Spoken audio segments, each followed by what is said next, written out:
welcome back to the Expediting Change podcast. The first thing I'm going to do is I'm going to ask for you to bear with me on this podcast. I'm home and I'm not blaming Buffalo, but my allergies are going nuts. So there's going to be a lot of sniffling and sneezing, but I promise not to pull my handkerchief out. And if I do, I got my co-host with me. He going to pop me like on my hand or something if I try and break it out.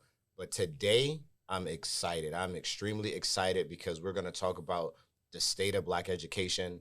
And when I'm talking about Black, I'm talking about Black and brown. I'm talking about BIPOC. And I have some experts in the room that I've known for a while to get this discussion going. So make sure you tune in, you tap in, you screenshot, you rewind. This is Expediting Change. I appreciate y'all for continuing to pull up on me. Let's get this thing started with my co-host. We're gonna rock out today. Sam Hill is gonna get it in with us. Why is it you really wanna preach, boy? I wanna teach more, because I'm experienced. Hello, everyone. My name is Sam Hill, and I'm with Success in Me. So it's an honor and a pleasure to be here. And so I'm going to co-host. I'm going to try to keep this guy under control for y'all, but we're going to have some fun. And always, it's always a pleasure to be in a room with greatness. And this conversation is needed. And so really excited to be here. And it's an honor and pleasure, again, to be here with these gentlemen. Hey, let's start with some introductions. I start on my left, my guy. Yeah, so my name is Dr. Mark Abraham. I'm the president and CEO of MEA Consulting Services, LLC. We're noted to be one of the fastest growing consulting companies in the country. I'm also an author, speaker, consultant. My tag is I'm the numero uno success speaker in the world. Nice. And I go around the country supporting schools from Anchorage, Alaska, all the way down to Florida, showing schools how to put systems in place to move the needle, primarily, though, with marginalized students, right? And so having this conversation is amazing because we get to get into the nuts and bolts of how you actually do this work for educators. So thank you for having me on your show. Appreciate it. Absolutely. On my right. Absolutely. My name is Phil Davis Sr. I'm an assistant director with the Canisius Academic Talent Search Program out of Canisius University. I've been there now 12 years, and we service underserved populations, first generation low income students out of the Buffalo Public Schools. So we service 6 different schools, 635 students, and it's been a labor of love, man. So glad to be here today to talk about education and our students. Absolutely. So let's kick this thing off and let's get right into it, man. We had a great business meeting last night, so I kind of want to begin with the end in mind. So the first question I'm gonna start it off with. I'm gonna pass it to you, Mark. What does liberation look like for our students? What does liberation look like for Black and brown kids? What does liberation look like for our scholars? We talk about liberation. My thought process comes from being free. To be liberated, in my estimation, would be having the ability to critically think, having the ability to read, having the ability to do math, and think for yourself. Asking questions that people don't want you to ask. Jay-Z got a line to say, question religion, question everything, right? That critical thinking says, I'm not just going to take anything at face value.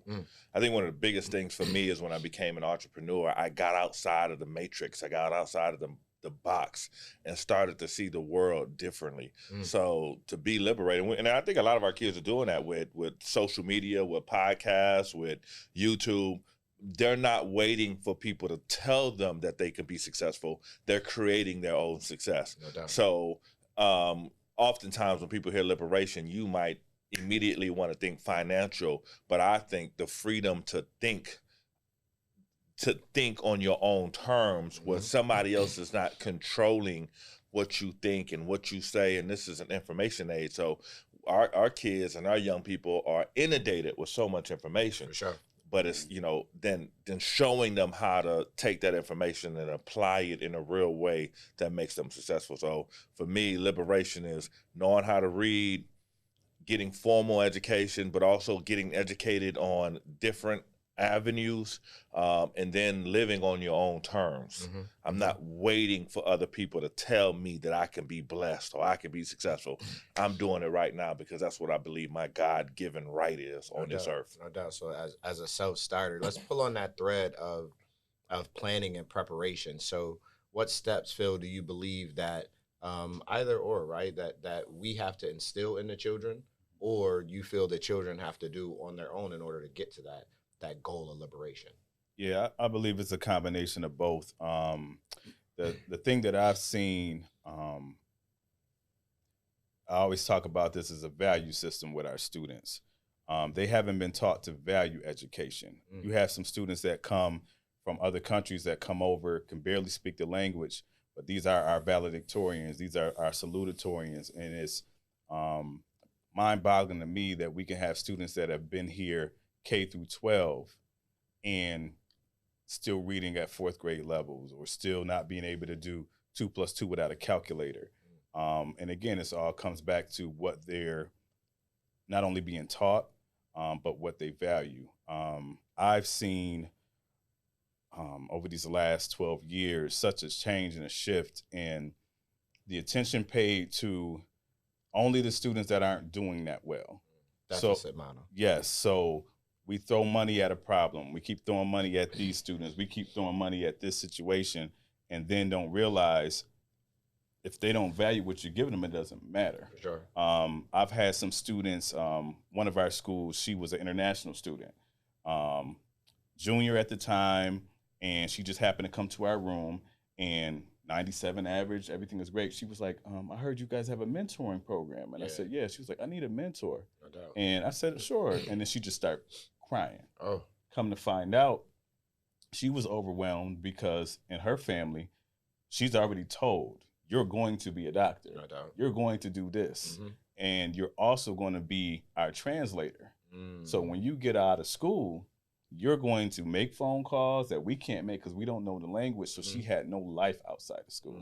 But she was one of those students that everybody would have thought was okay because her grades are good. Absolutely. And then I see the other side of it too, where we have our athletes. These athletes have all the skill, have all this talent, but they're not pushed academically. So they'll get all these trophies for these schools. Administrators will allow them to keep playing knowing they're failing. And then by the time they get pushed out of high school, they can't go to D1, they can't go D2, and barely can go D3. Or if they are able to get some kind of connection and get out there, they can't maintain. For sure. And then they drop. So part of our program, we're designed to not only get them through high school, but prepare them for secondary education. For sure. And they have to, part of our grant, they have to finish secondary education. So over the last 10 years, we've seen a decline in that. And so I think that's the piece where the parent component, the teacher component, and the student, everybody has to be accountable, but it has to start early. No doubt. Pre-K. Yeah. A child should not come to school not knowing their ABCs. They should not come to school not knowing how to read or do basic math. That's on the parent. But once they get into the school system, if they have a teacher telling them, oh, 75, that's cool, that's also part of the problem. Absolutely. What's some mitigating strategies that you have found, Mark, to try and mitigate that? Can I jump in first? Yeah, Is that okay? Of course. So you asked me to help co-facilitate. You part of the system. I said co-facilitate, not interview me. Right. You part of the system. Yeah. Right. And so what do you see? Because and you have a different perspective because I believe, you might have some influence with a school or something like that. Yeah, a little bit. Right. So you see it from you have Phil in the schools and dealing with the kids. Got Mark out here teaching, showing the students what success looks like, right? Yeah. But you also have a school. You're part of it. So what do you see? A lot, but I would say one overhanging opportunity for improvement is that adults create issues, barriers, toll gates, and roadblocks for children that they have absolutely nothing to do with. We do a lot of talking, fighting, battling that ultimately trickles down to the children, and they're walking into our own issues. So my focus is on mitigating some of those strategies, and mitigating some of those issues, not strategies, and mitigating them with strategies for adults to have growth mindsets, and to be doing programming similar to the things that Phil are doing, similar to the thing that Marck is doing. We fundamentally believe in the power of partnership and networking, because we believe that if these children can actually see it, then they can become it. And one of the, big soapboxes that I get on is seeing is believing. And if you are a Black person, a minority person, a BIPOC person, and you don't support charter schools, then you are fundamentally against the creation of schools where it is Black history every single day. I don't have to celebrate Black History Month in February. It's for Black co-founders. However, you have institutions and individuals who look like us, who are not proponents of charter schools, who want to stop that. That ultimately impacts the child, because now we're talking about school choice. And if I can't open up a school for a scholar to go to, then that parent political choice is now stopping that kid from having another choice. But I'm gonna come off of that and go back to the facilitating. Sam always put me on the spot every single time. We just warming up. No doubt. How much time we got? We got to ask Cruise Control Media how much time we got. Man, there's so much I would say on that charter school piece. I am pro-student. But there's a lot of people that's against charters, right? There's a lot of people that are against charters and then say, hey, they're taking funding away. But part of it, though, is because I used to be a high school principal of a public school. Yeah. Some of the issues in the traditional public schools with charters are, and again, I'm pro-student. Right? I'm pro-student. If you have a school that's going to create successful students, man, do it. Absolutely. But don't play the game, though. Right, like some people play the game. There's some of the games they play. You're a charter school. You get the money for the kid. Kid is not going to be successful.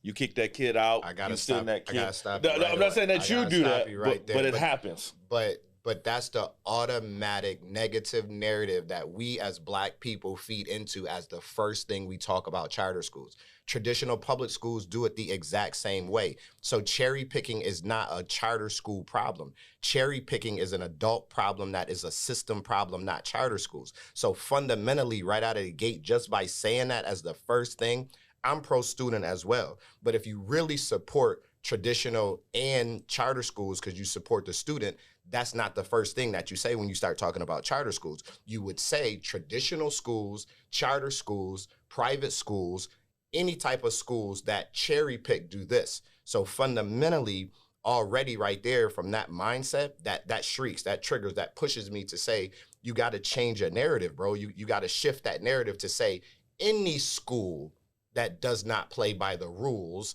is a school that I do not support. Right, and but we don't just see that in charter schools, right?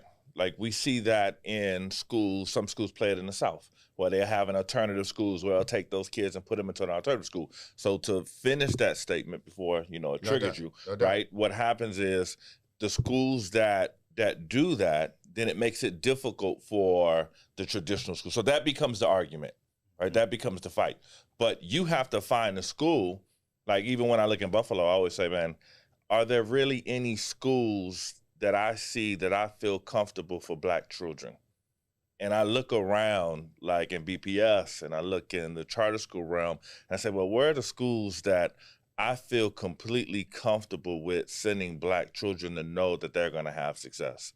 And I don't know if I found any yet, right? And we have the second largest urban school district in the country, sure. Right? So when you look at our successful schools here in BPS, but that becomes an issue around the country, right? Like if you look at every urban school district around the country, they take in billions of dollars and still produce a percentage rate for Black and brown children that are very, very low, right? So you're like 87% of Black children are going to graduate high school not read on grade level.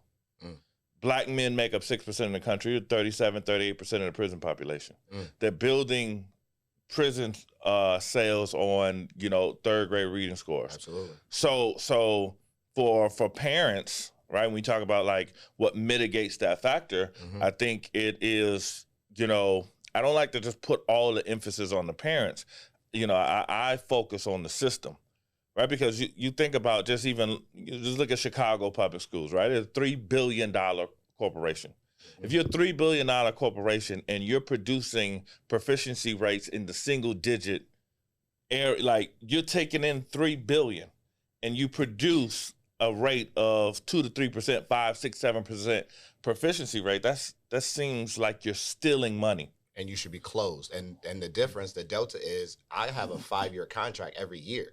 So I'm going through renewal. We are going through renewal right now. So if we, as a corporation, don't hit those marks, we're closed.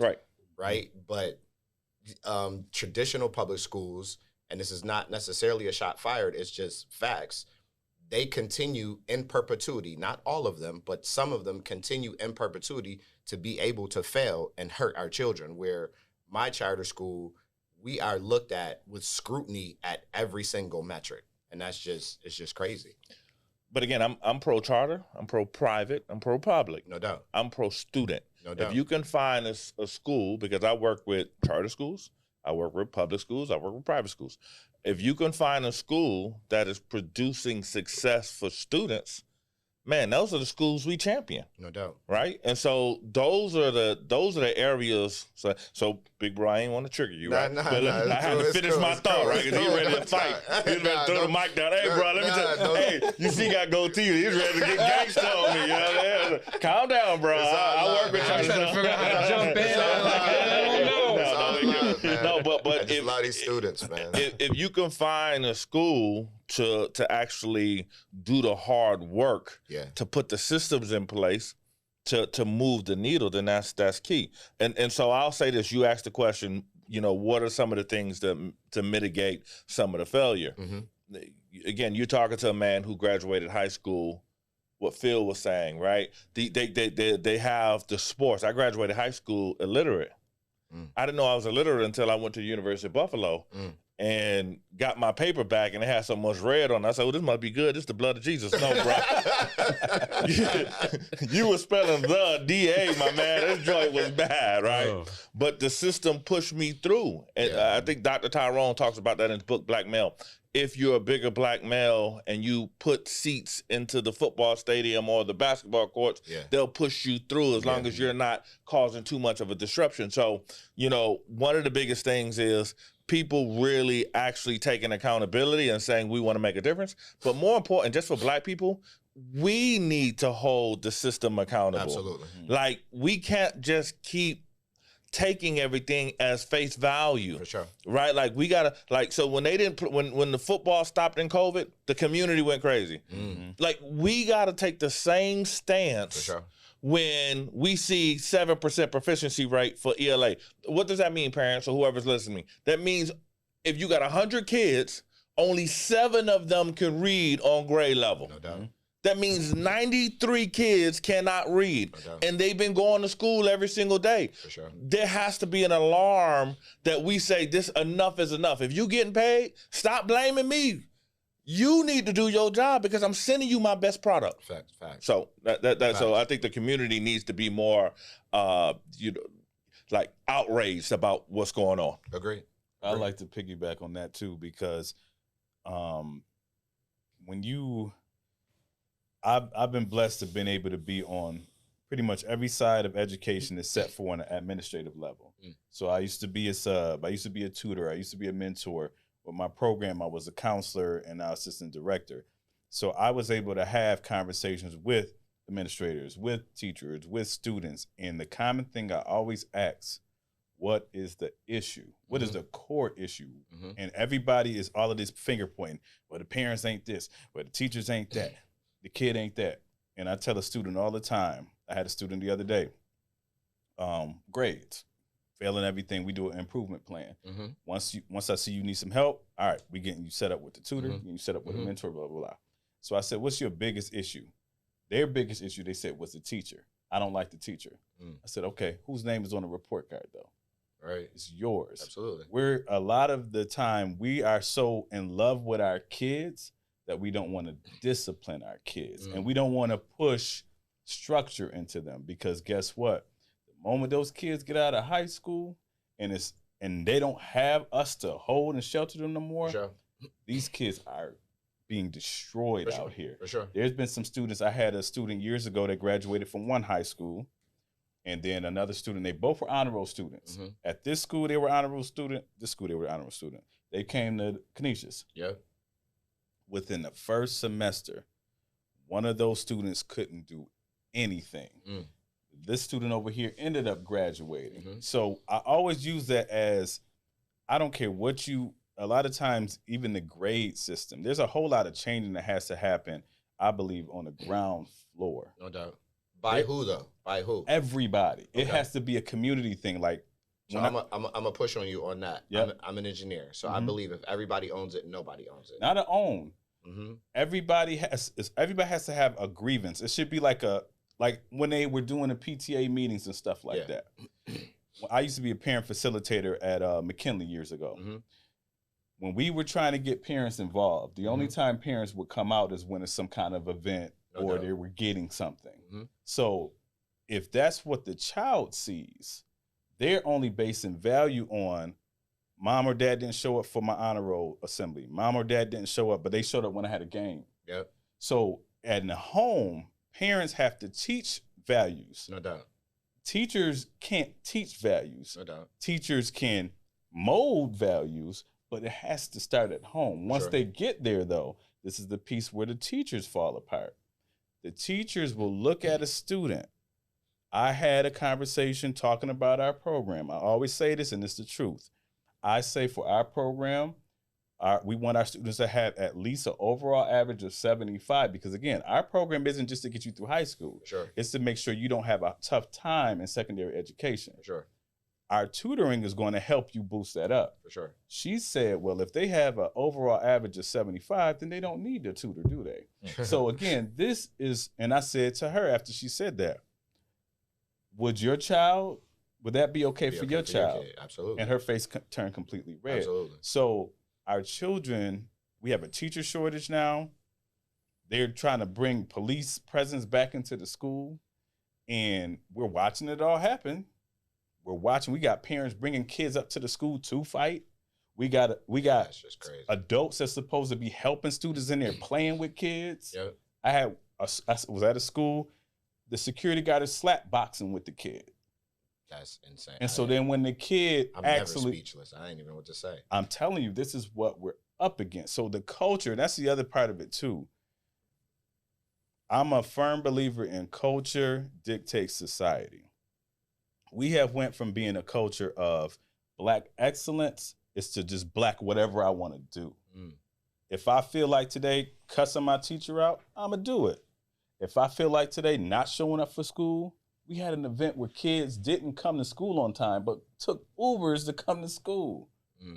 So again, it's this whole role reversal where adults stop holding themselves accountable, and now the kids have to. It's like, if I'm a child and I don't have anybody guiding me, no leader, what am I doing? Right. I don't know what I'm supposed to do. Right. So if I see you in a position of power or you in a position of leadership, and you're allowing me to do whatever, how are you going to think? We had BPS, and I might get flat for it, but I don't care. BPS was paying kids to go to summer school, bro.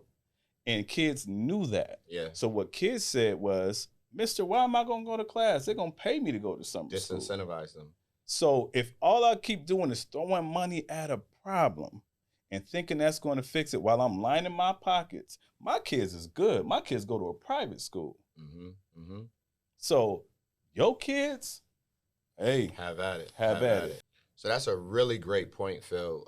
As an engineer, I fundamentally believe that culture will eat strategy for lunch, right? Like, you have to have a solid culture, because anything else is just gonna be removed, destroyed, etc. Because culture eats strategy for lunch. So, Mark, as a school leader, I'm interested in your thoughts. I want you to pull on that thread and talk about culture inside of the school.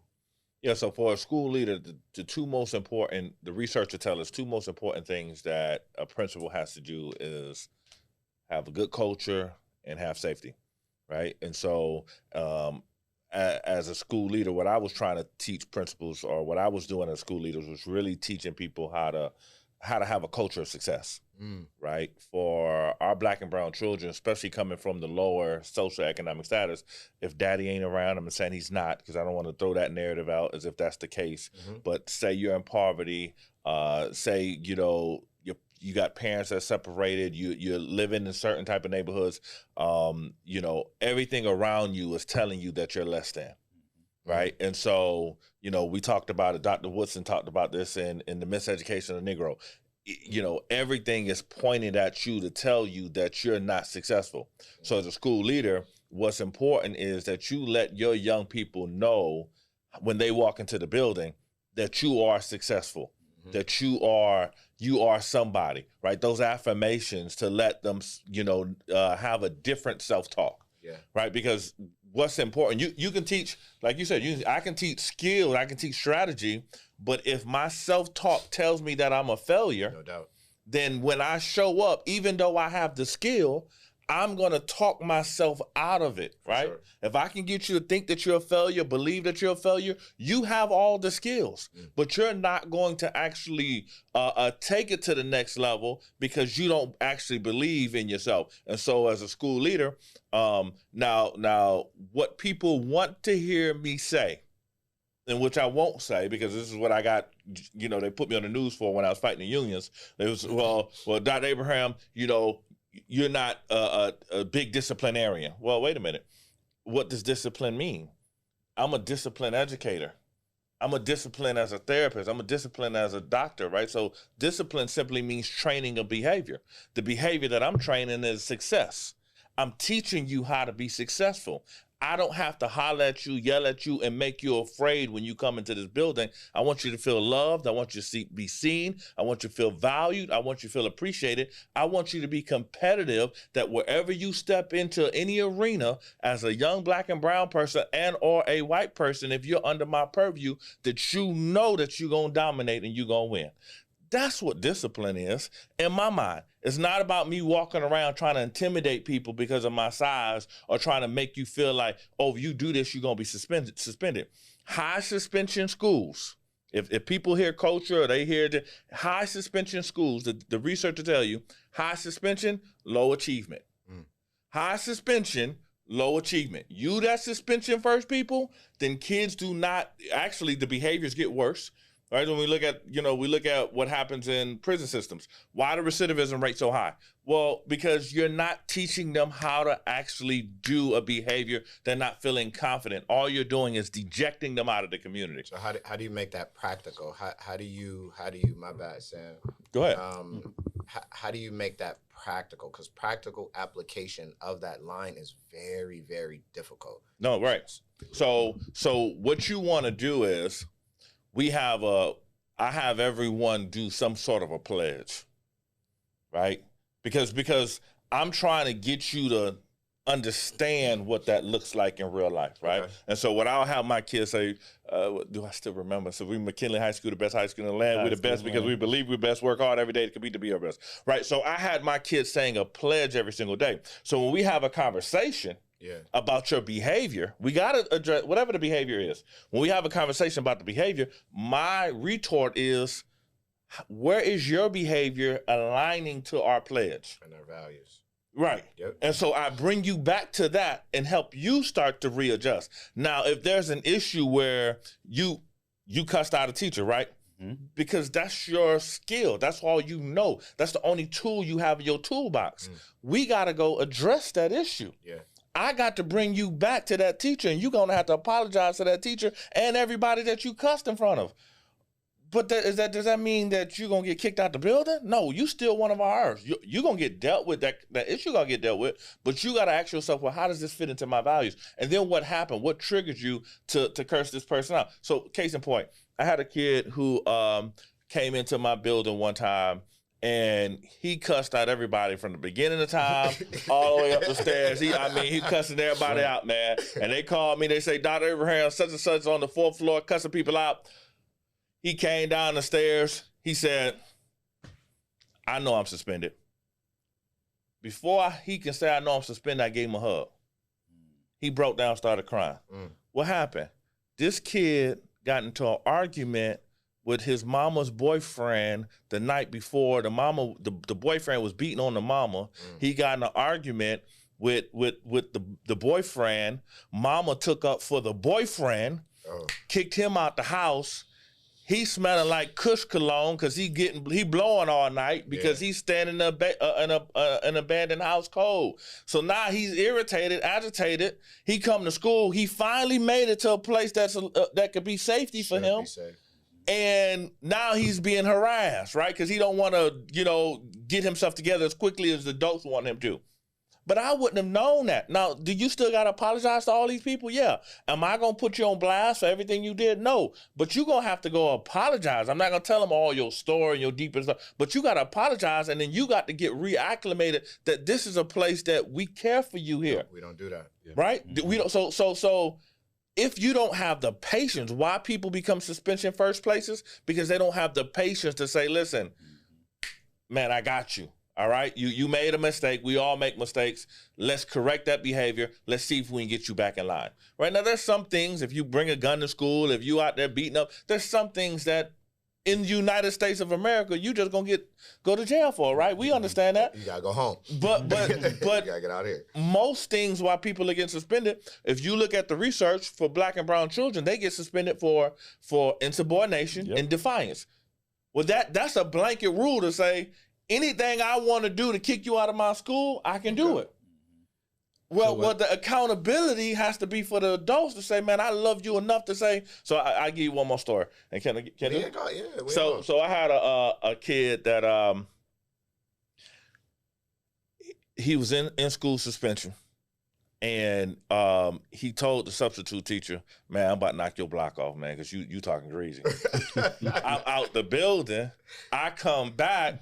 And they tell me, because I look at these kids, he's like, this is my son. Now I'm mad like a father, because you acting up knowing good and well you wouldn't act up if I was here. No. So I stepped to him like, yo, dude, this what you doing? All right, man, you out. Now I don't want to hear. Now, part of me for why I did that is I was under all this Buffalo pressure in the news. They were drilling me every single day in the news saying I wasn't a disciplinarian, right? So then now I'm trying to play the game with the news people and play the game at the school, right? Because I'm trying to appease two masters. I say, man, you out of here. But I didn't listen to his story. The substitute teacher had a metal rod on him because he was afraid of black kids. So he pulled out on the kid and said, man, I got something for you if you acting up. I didn't know that. I didn't do my due diligence, right? I kicked the kid out. Kid gets suspended. He on suspension. He get in a car and he find himself with some boys that got some fire on him. They end up getting jammed up and going to jail. Now this kid is dealing with the judicial system because I didn't take the time to actually listen to what the story was. I'm listening to the masters outside, the news people, trying to, appease those people who don't give a darn about our kids. It's Expediting Change. Give a damn about it. So this kid 3 years later is killed. He's dead and gone. And so I don't own all that, but I own some of that. I own that, right? Because if I wasn't playing fast and loose with the suspension, maybe this kid still be here. Now we got him to graduate, but he wouldn't have been in the judicial system. So I own some of that, right? And so what I tell people is, man, the love piece says I'm gonna take the extra step to listen and give you due process. I'm gonna say I got a value system that this is how you live when you're in our building. Man, I ain't tripping if you in a gang. If you in a gang, that's what you got to do when you outside. But when you come to these doors, all that got to go by the wayside. For sure. You can't rep your flag here when we got only one banner, which is our school colors. So if you got to be in a gang, I'm not going to be stupid. I had to live in the hood myself. If you got to be on the set because that's what you got to do when you're in the community, man, you got to do what you got to do. You got to survive. But when you come here, you got to put that by the wayside because we're all one family. Yeah. So what I would like to hear, Mari, if you could talk about your approach in your school? How do you guys drive awareness? How do you guys approach discipline? Because, you know, you said it yourself, you got metrics. You're being looked at every 5 years. So what's your approach? That's a really good question. And I'm going to shout out my beautiful wife, who is the CEO of Legends Charter School, and she can answer this way, way better than me. But my attempt at it, which definitely won't be as good as hers, is just a few things. First off, we on Expediting Change, we're going to keep it a buck. Similar to Marck, CEO James, hope you ain't upset about me saying this. If you are the one that initiate and starts the fight, and then you get into the fight with that student, and that student happens to whoop on you, I mean, you kind of got what you got, right? Now, we're not practicing that. I'm not saying that. Don't listen to this podcast and say I said if you get beat up at a Legend school, oh, well, that's not what I said. But similar to what Mark is saying is, you came in and we have to sit down and listen to the story. And what happened is you actually defended yourself because this student pulled up on you, right? So that blanket, as you talked about, rule to just push kids out is not how we apply it, right? So we sit down and have conversations, do an investigation, and find out what happened.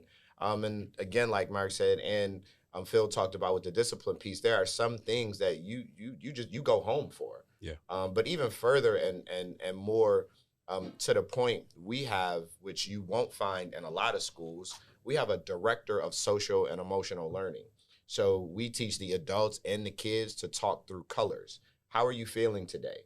And then we teach them to respect that. So if I pull up on Phil as a student and Phil tell me, I'm red, like, be easy, I'm red. That is a signal in Legends Charter School for you to give me a break.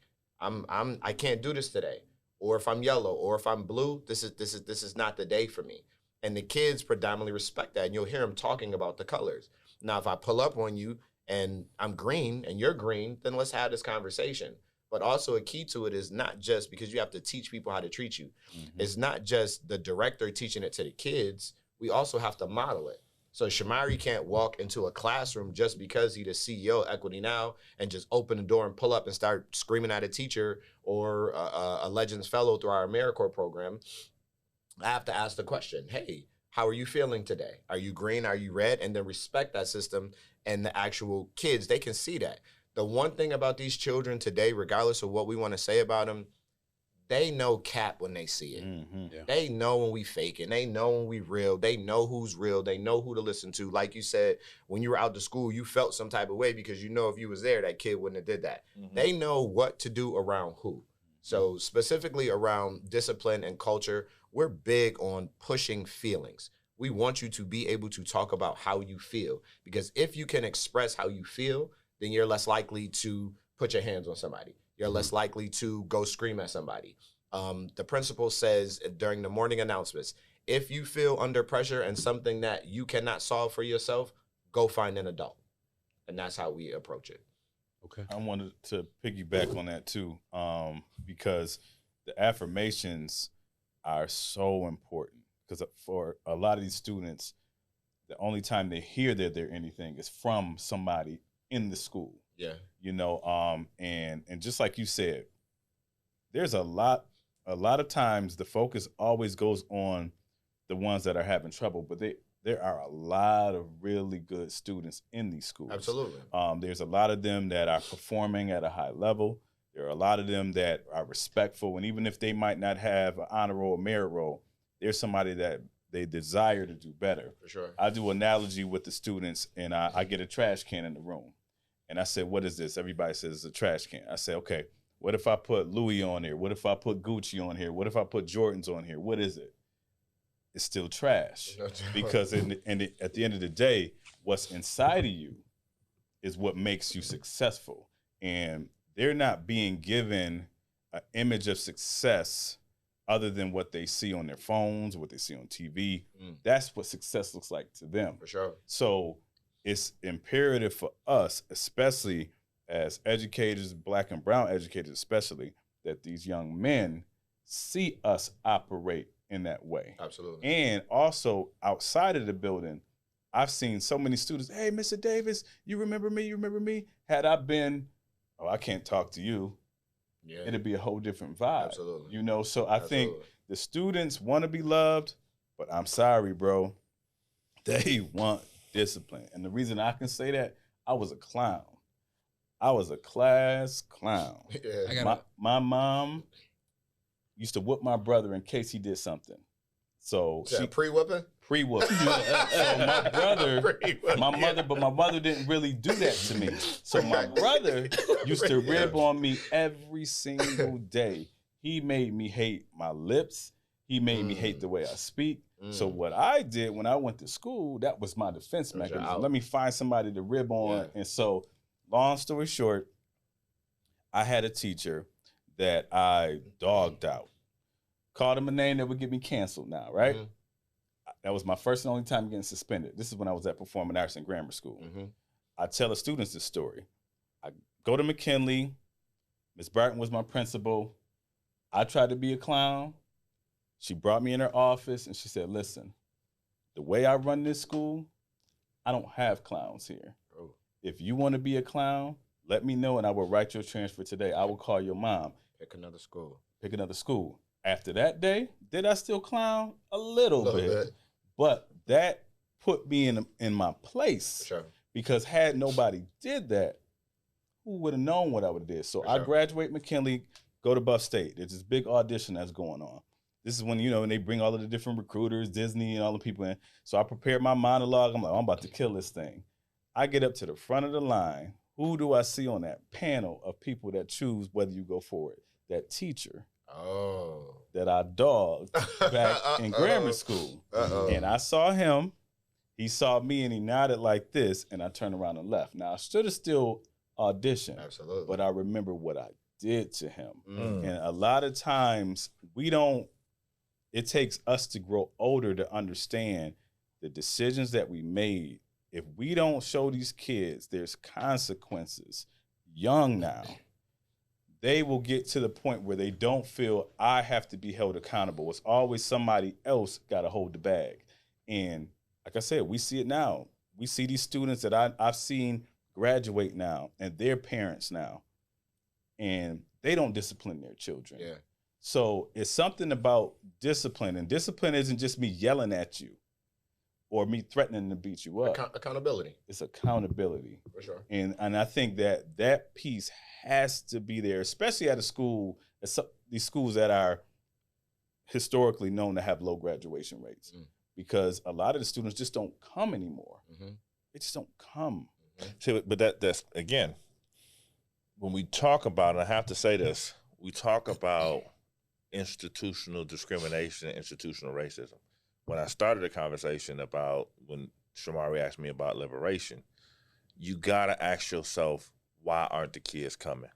You gotta ask yourself, why are the graduation rates low?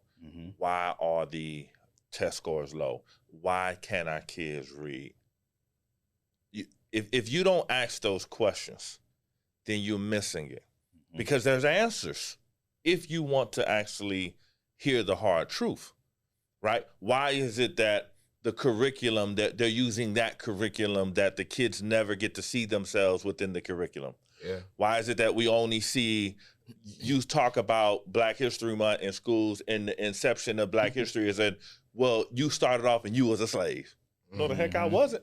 Right? Right? So if you don't ask those questions, right, and you don't ask why is it that, you know, Black males are 3 times high, they're suspended higher than any other population in the country?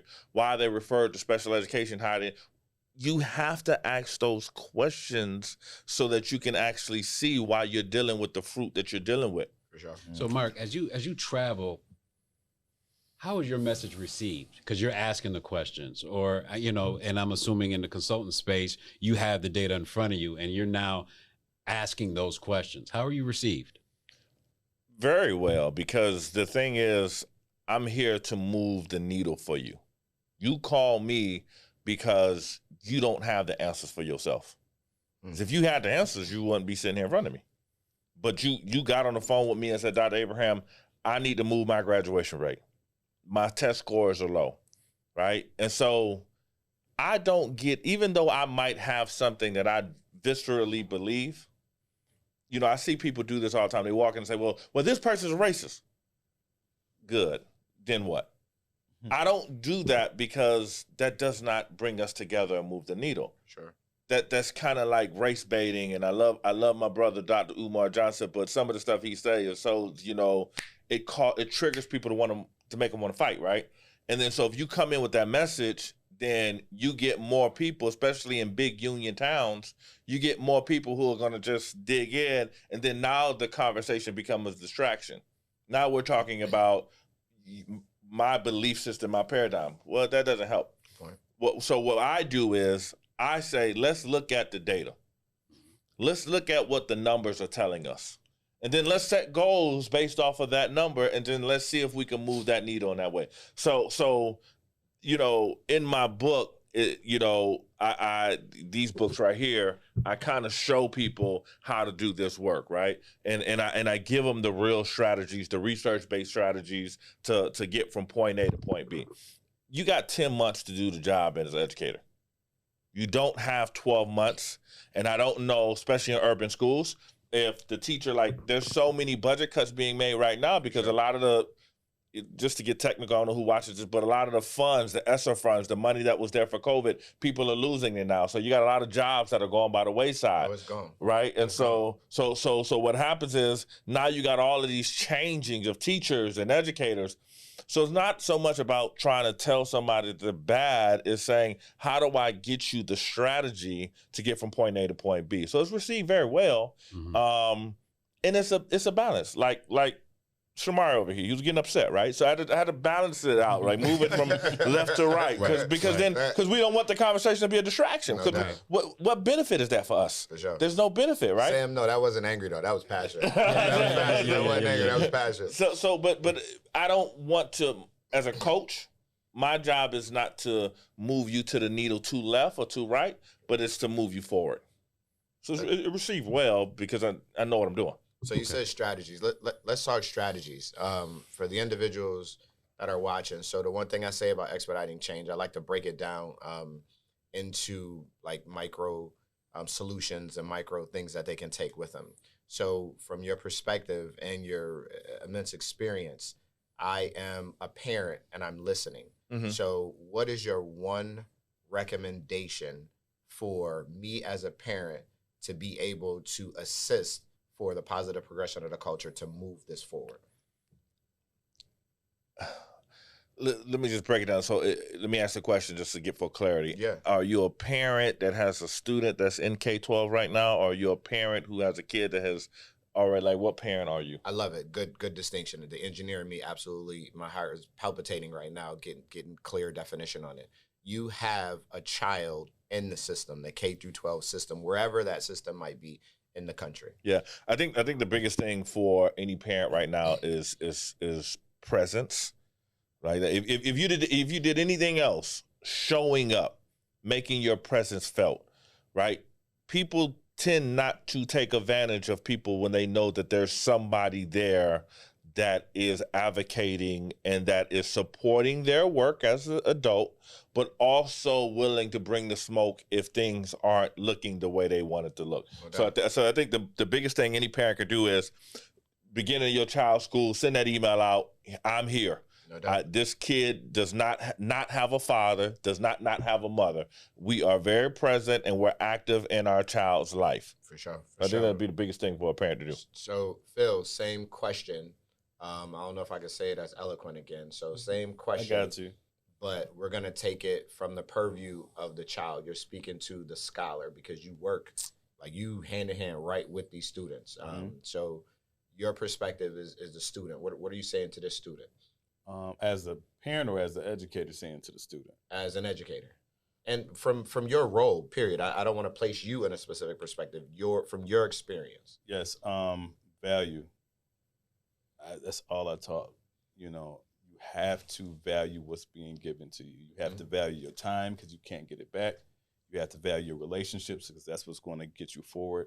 I'm a firm believer in there is a difference no matter how the world makes it seem. Boys and girls learn differently and they are different. I know. When I'm working with our males, there's a certain way that I do. I found, quick story, when I was a tutor years ago, there was a student that they sent me who was a junior. He had all this math work to get caught up on, all this algebra work, and he just sitting there. And so I'm like, let's get going. You all right? And he couldn't really do it. Yeah. And so I saw that, and I said, you know what? Let's put this away for a minute. I took out one of them old composition notebooks with the multiplication table on the back. I said, you ever seen one of these? And he said, no. I said, this is a multiplication table, because it was about factoring. I went through all these different steps for the next 2 sessions. That's all we did. Yeah. By the third time he came in there, this boy, now he can do the algebra. Yeah. The problem was he couldn't even multiply. Right. So the conversation that I have with a student is, let me know what is going on. Yep. Tell me. Yep. This is a safe space. I want to know everything about you. I want to know what your goals are. I want to know how I can, as a mentor, tutor, whatever it is, help you reach that goal. Because a lot of times the reason, again, a lot of the decisions they make, and to piggyback what Doc said, some of these kids come from some crazy stuff that just happened. Yeah. We had a student one time who got the security called on him because the teacher was adamant about having this folder that he didn't bring with him. Yeah. And he said a similar story. It wasn't a boyfriend abusing mom, but him and mom got into it that morning. And mom put hands on him. And so he had all that on him, and he didn't want to go ahead and grab this folder right now. So having those conversations and having programs like ours really help those students have an outlet, because even you had some guidance counselors, bro. Come back later. Yeah.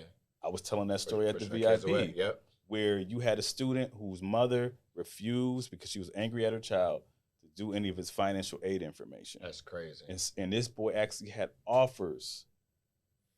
And so again, these are the things where the kids are always caught in the middle. Kids are affected by adult decisions, period. Absolutely. Absolutely. So on either side, so we have to teach these children young, and I always make them say, hey, your name should mean something to you. For sure. When your name appears on a do not admit, that should make you upset. No doubt. When your name appears on this list of suspension, that should make you upset. When your name appears on this honor roll, that should get you excited. Absolutely. Merit roll, get you excited. Absolutely. Most improved, get you excited. Absolutely. So that's what I really try to do. Value is what I try to push on them. So Sam, I'm not letting you off the hook. You got your Success in Me shirt on. You done asked me all these questions. Getting out of here. Nah. So it's the exact same question, but just more broadly. In order for you to be successful with these scholars at Success in Me, with Success in Me, what do you need from the community, from stakeholders, from the system? What is it that you need? Yeah, it's support. At the end of the day, it's support.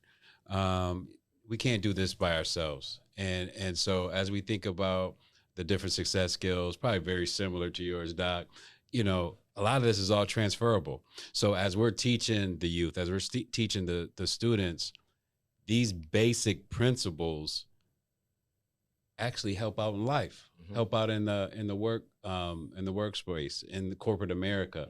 And so what's needed is support. What's needed is us to rally around the educational system and push a growth mindset and make some big changes. And so that, I think that's where it's at. And so that can look like advocacy. We've talked about that. Yeah. That could look like just, I don't want to say bring out the big stick, but just beating the drum through advocacy and to expedite change. No doubt. So that's a great segue. Look at that. You're a great co-host, man. Every time I come home, I'll be trying to pull Sam in a co-host with me, man. Saying expediting change is a great segue. This is Expediting Change. And the reason I started Expediting Change, there was a lot of shit going on, and it was crazy. And as you said, advocacy, on the heels of George Floyd. And I personally, this is my opinion column because it's my podcast, felt like we were always beating the streets, but we were doing a lot of talking, but we weren't, it was busy work that wasn't productive. So that's why I started this podcast. which leads to my final question, and I'll start with Mark, and then Phil, I want you to jump in on it. What are you doing, Mark, right now, today, for the positive progression of the culture to make sure that you're uplifting our folks? So I think that a few things. I get up every morning. I do a morning inspirational message. I think I'm on message 850 right now, right? I've been doing it every morning on Instagram and Facebook, but I go around the country working with urban school leaders, putting systems in place to move the needle. I took in Long Island, we had a school that was facing a 50% graduation rate, and 1 year we got it to 85%. I had a school in Philadelphia that had a proficiency rate of about 15%. It's up to about 35%. I had a school in East Orange, New Jersey that had hit one of the highest graduation rates because of the systems that we put in place. Again, the system works. And unfortunately, I'm not a principal anymore, so I don't get to see the babies like face to face like I did when I was a principal. But I know my reward is in heaven because I'm helping these educators. And it's, it's like, give you a fish, you eat for a day. Teach you how to fish, you'll eat for a lifetime. So I'm teaching educators how to fish and how to do this work. And let me just be clear. There's so many educators that love children. There's so many leaders that want to do what's right by kids, right?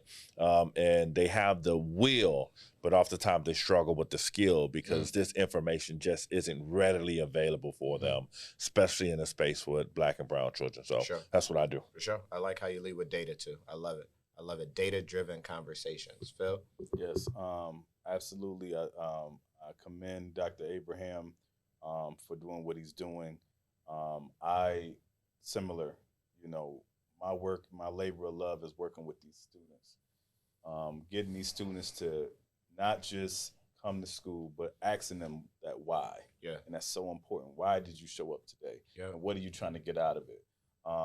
That's really trying to change the mindset of how they view just themselves, view education. So that's really what I'm doing, working with not only Canisius, but also working with Sam with Success in Me. Yep. Also through my film company, through my theater company. I'm always trying to find ways to get our students to see what success looks like and be a part of it. So that's what I'm doing. Sam, you're in the chair, so you got to answer the question. You're on the podcast. Sam. Oh, man. My response to that is really personal. I just have to show up, right? Because I know me. And so sometimes for me, I know that I may want to be just with my tight circle and operate from that space. But it is on me to branch out, to build bigger networks, to work with others, to support more people in different industry and different walks of life. So that's what's on me. That's how I'm going to lead going forward.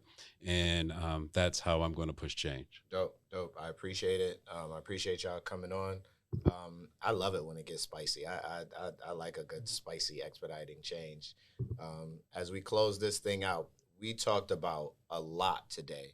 So make sure you record this, you know what I mean, and make sure you pass it on, share it, screenshot, so you can get all of this information. I'm gonna shout out my wife one more time because I resonated with something that Dr. Abraham said about he is pro-student.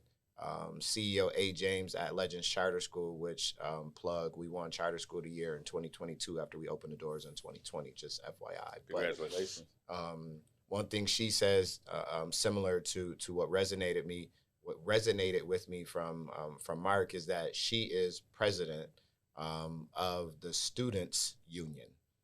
She is there to represent every single student in that school. So that really resonated when Marck talked about being pro-student. And pro-student is not against any other school. It's not antithetical to education freedom. I pulled away from having conversations or using the term pro-school choice because school choice is triggering. Like I got triggered with that charter school conversation. So I like to say education freedom. So I'm going to start saying pro-student some more. But the nuggets that you got today that I want to wrap up on, I asked the questions, and what we got was, if you are a parent, pull up. If you are a parent, show up. If you are a parent, be present. With no disrespect intended to these gentlemen and myself, it almost don't even matter about what we're talking about. It almost don't even matter if we pull up and show up. It's about you. You have the biggest voice. You create the change. You have the power in numbers. So you have to show up and demand that you want better. For the students, what name do you wear on the back of your jersey? What values do you hold? Beliefs drive behaviors, and behaviors drive results. So if you believe in yourself and you believe that you can run through this K through 12 educational system as an excellent scholar, then that is exactly what is going to happen. So make that your belief. And then the last thing that I heard was Sam, he said, with Success in Me, show up and support community.